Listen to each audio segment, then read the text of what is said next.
Hello to all you lovely brides and grooms out there. I'm Nikita. And I'm Amelia. And welcome to Guides to Brides, the wedding podcast. This brand new podcast will help guide you through your wedding planning, discuss trends and so much more. Let's get started. Hello again. Hello. Have to say, I'm quite excited about this episode.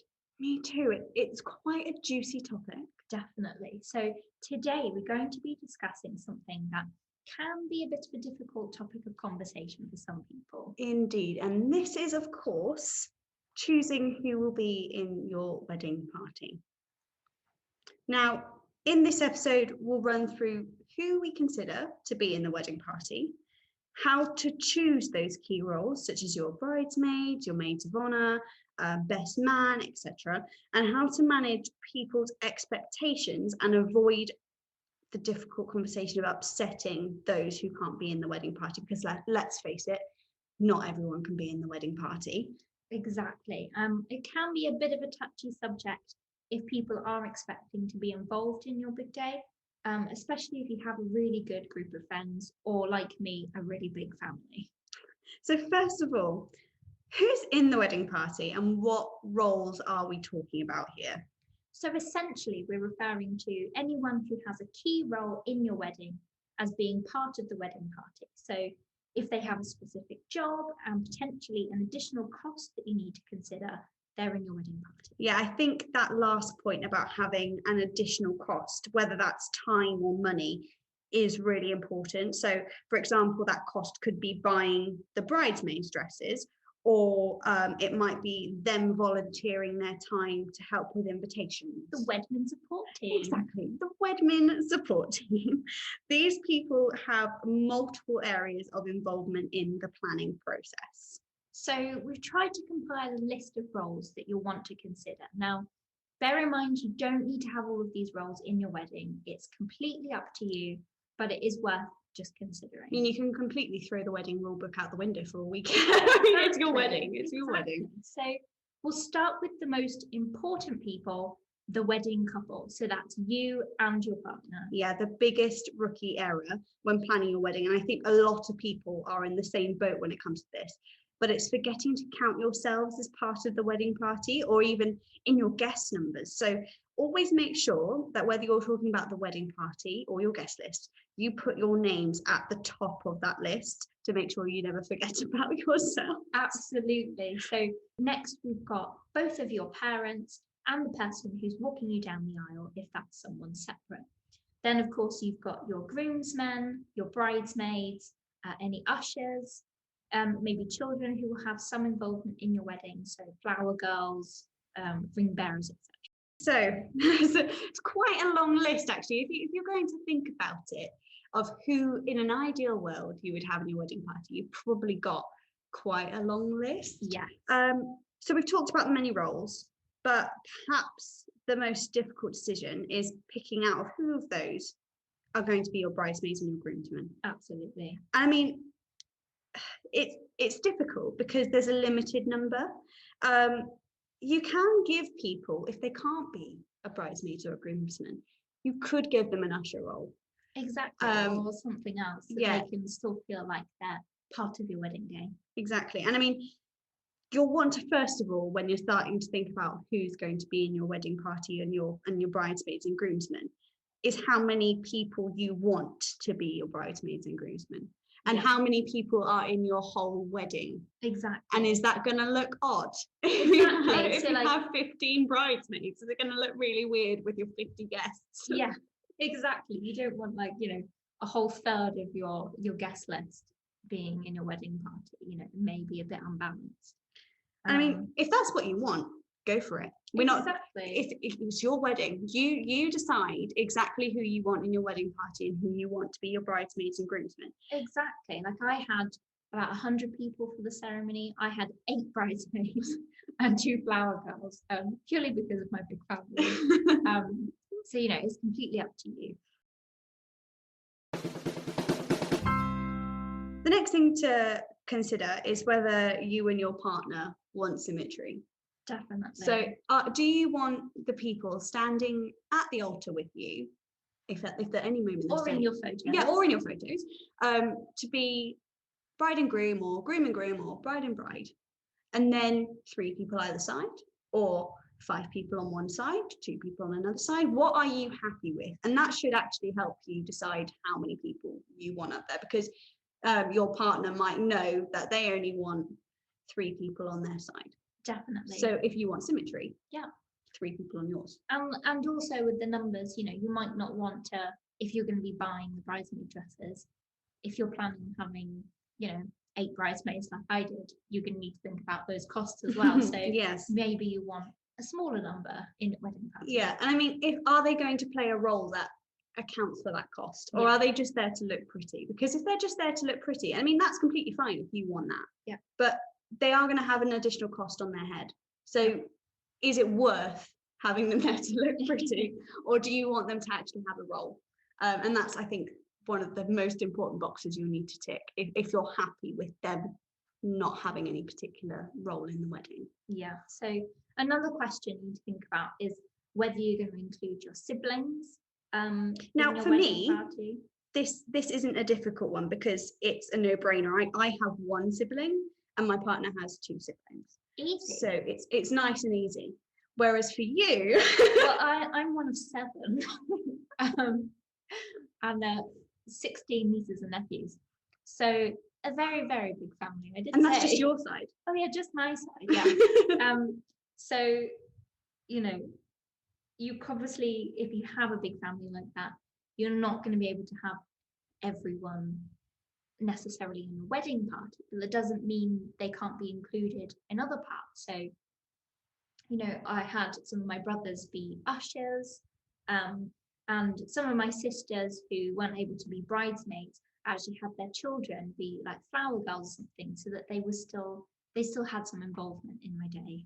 And I mean, if you're thinking about siblings, regardless of how close you are to someone, your partner's siblings, I mean, if you think about 10 years down the line, is it going to be worth picking them over someone else who might no longer be in your life? Because 10 years down the line, they're going to be in your wedding photos and potentially have a much larger presence in your life at that point. So is it worth allowing them to be in your wedding party or as one of your bridesmaids?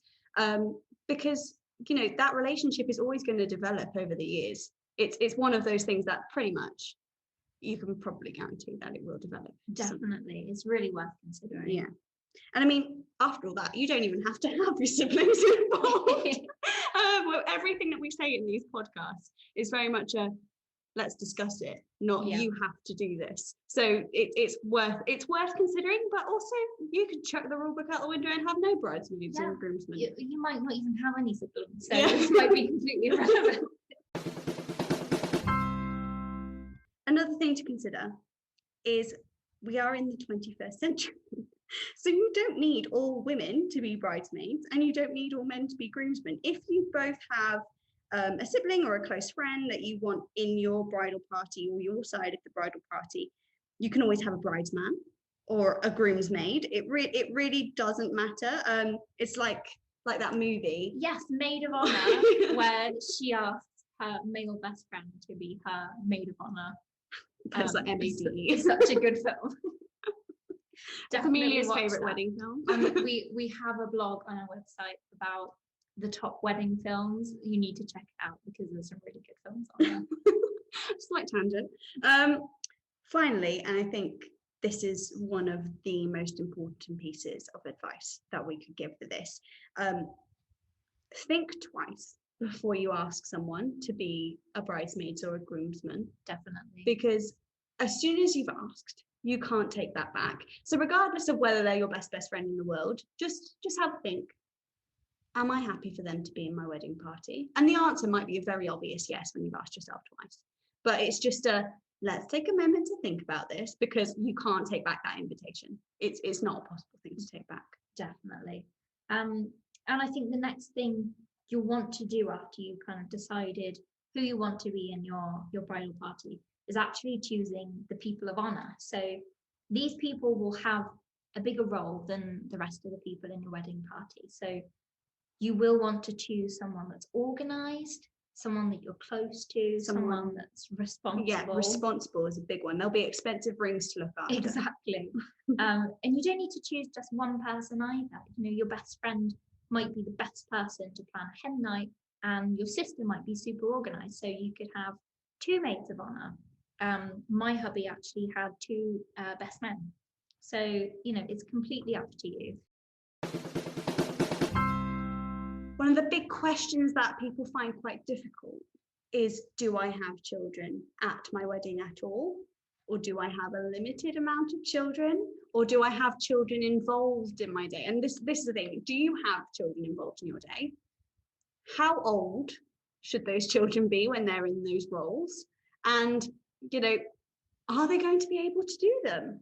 Because you might have, I think personally, if I was choosing a flower girl, I think anyone above the age of 7 or 8 is probably too old to be a flower girl. They would probably be like a junior bridesmaid if they were going to be. Exactly. And I mean, are you happy to have your 3-year-old niece walking down the aisle with rose petals? Are they going to understand their role, or will they run to their dad as soon as they see them? It's going to be one of those things that you need to consider. If you are having children in your wedding party, speak to their parents, because they know them best, and say to them, look, I really want like little Jane to be my flower girl. I know she's 3 years old. This is what I would expect of her. My wedding's in 2 years' time. By then she'll be 5. I would assume that she'd be able to spread some petals down the aisle. Yeah. And if they agree, then that's fine. You will need to speak to their parents anyway. Definitely, yeah. And you might not be having children at your wedding. Exactly. Maybe it's a venue that's maybe got lots of lakes and water, and it could be quite dangerous to have a lot of children running around. Or they're just, you might be limited by numbers. There are quite a few children that I wasn't able to invite to my wedding, purely because of the numbers, and the catering was going to be a bit too much with all these people. So, I had, my closest nieces and nephews were obviously invited, like my cousin's children, for example. I wasn't able to invite any of them. But that's okay. You just communicate that with the parents and make sure they're on the same page. Yeah, I think if you're on the same page with them, and the parents sort of know your expectations of their children, and you make it clear as well, if you're not able to invite the children, make sure to let them know exactly why, so that they don't feel like, especially you don't want my children there, or you don't want us there. Yeah, especially if they're in your wedding party, because like I don't know, if you're really close to your cousin, but you just can't, and they're your bridesmaid, but you just can't have their children at your wedding. I think if you make that very clear to them right from the off, that it's going to make it a lot easier of a relationship to have. I mean, you said earlier about your sisters not being able to involve all of your sisters. Yes. How many children did you have at your wedding, and how are they related to you? So I think all the children were my nieces and nephews, which is already quite a lot. 16. And then a couple of my bridesmaids had children, and like one of my bridesmaids is from Canada, so obviously she can't leave her children behind in another country. So there are some exceptions. I can't remember the exact number. Then I think there was probably around 20 children, which is actually still quite a lot. And how many of those had roles in your wedding?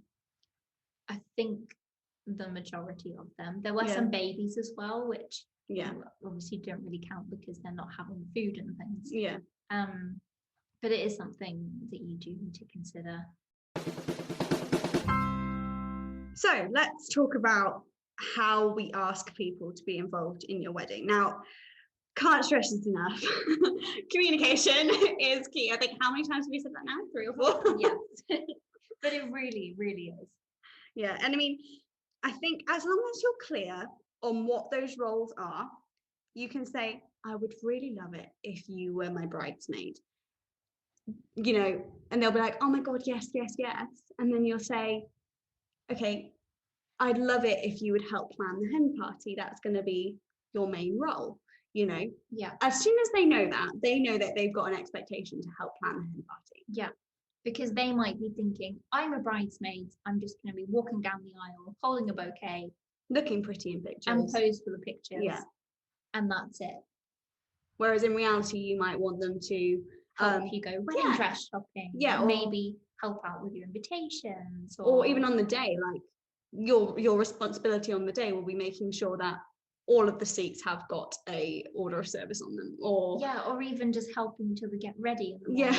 Yeah, I mean, you're really good at hair and makeup, so I'd really love it if you could help the other bridesmaids get ready. Yeah, you know, that could be their role. And I think as soon as you make it clear to them that, you know, that's the level of expectation you have, they'll know that is what they need to do. I mean, you're essentially managing a team here, like bride and bride, groom and groom.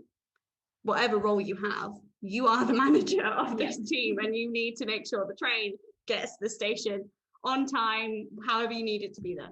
So going to actually ask people to be your bridesmaid or your best man or whatever it is, I think one of the really nice things you could do, especially at the moment if we're not able to meet up, you could have maybe a little Zoom party with your bridesmaids, little cocktail making class virtually.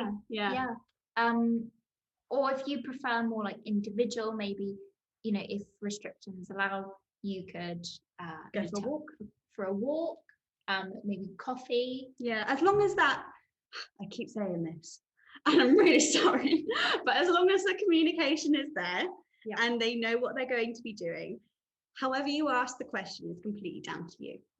And I mean, I think as well, parents are going to need to be communicated with about how they're going to have an involvement.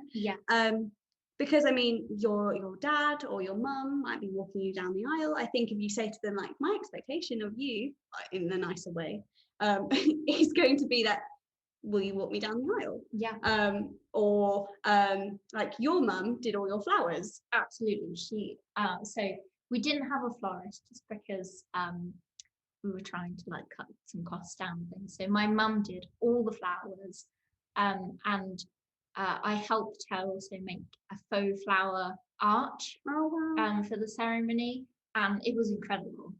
It was just stunning. Were you surprised at how talented she was? Yes. I mean, I know she was good at doing flowers and everything. She did the most beautiful bouquet for me, and she honestly worked so hard. And bless her, I wish I hadn't put so much on her. But you know, she did have that expectation because, you know, we talked about it, and you know, I made sure she was good with flowers. And I made sure that she was happy to do that. And I said to her, you know, it is a lot of work. It's, you know, a lot of bridesmaid bouquets, buttonholes, centerpieces. You know, it's a lot of work, but she was happy to do that. So I think if you ask, you know, just be upfront and be like, you know, look, I would really like if you can do these things, but please let me know if it is too much. Because you're at the same time, you want to know yourself if that expectation is too much. Like if for example your friend lives abroad, they're probably not going to be able to help you every step of the way, but I'm sure they'll be happy to let you rant about the wedding over a glass of wine on Zoom, or like on the day be happy to have a few different roles when they're there. Or like, for example, you might have a bridesmaid that's got like a smaller role who really is keen to get involved. So you could sort of say to them, like, you will be the assistant for the maid of honor for the hen do, or something like that. So you'll work together to do that. Like setting out that expectation from the off is key. And I think where bridesmaids nowadays do have quite a few more roles than maybe they would have in the past, it is quite nice maybe to get them like a little gift or something. As part of asking my bridesmaids, I bought them all matching necklaces, like little cubic zirconia ones, with a little card that said, will you be my bridesmaid? And they all wore the necklaces on the day, and it was really nice. It became part of the uniform. Exactly. And so then it doubles up as a little thank you gift as well. So, and I think I mean, again, just being clear is the best way forward. Like, whatever their role, whether they're an usher, whether they're going to be a flower girl, flower boy, you could throw the rule book out the window and have no bridesmaids or groomsmen at all. But whoever's involved in your wedding, as long as they know what they're doing, and as long as they understand their role, that's going to be the main thing, really, isn't it? Definitely, yeah. So there are just so many ways you can ask people to be in your wedding party, and I mean, it is the perfect opportunity to be creative.